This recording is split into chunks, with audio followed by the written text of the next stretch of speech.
Parlons de Samori Touré, le Keleti.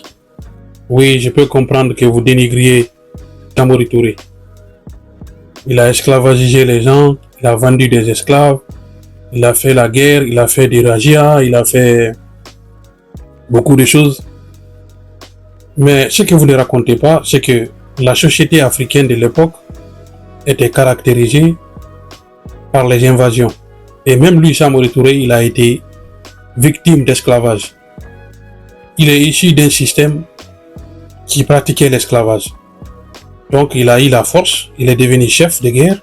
Comment Samori Touré est devenu ce qu'il est? Il faut savoir que sa maman avait été kidnappée, esclavagisée.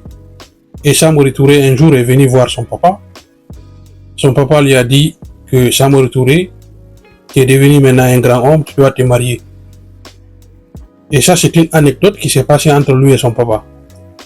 Samori Touré a répondu à son papa, je ne vais pas me marier, ta femme n'est pas là, je vais aller chercher ma maman. Et Samori Touré est parti pour récupérer sa maman. Le roi de cette localité lui a dit, pour récupérer ta maman, il faut que tu me rapportes des esclaves. Et Samori Touré, il était bien bâti, un grand guerrier. Il partait lui aussi faire des razzias.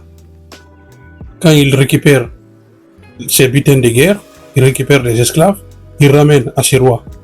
Il a fait comme ça plusieurs fois. Et le roi lui a dit, maintenant tu peux récupérer ta maman. Mais avec tout ça, le roi ne voulait pas lâcher Samori Touré parce qu'il a vu un potentiel à lui.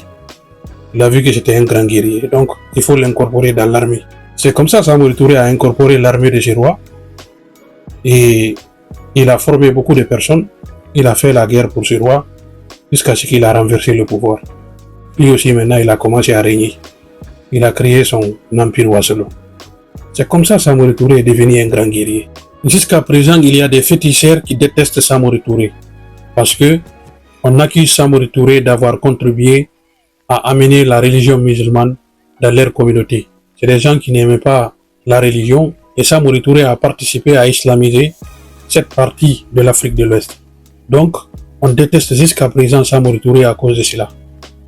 Il faut remercier Moussa Moïse Silla d'avoir eu l'idée de restitution du Coran de Samori Touré, de son armure et le reste de nos résistants du dernier Almami du Fouta Djalon, Almami Bokar Birobari. Il est important que les Guinéens maintenant puissent récupérer les objets de haute valeur de leurs résistants.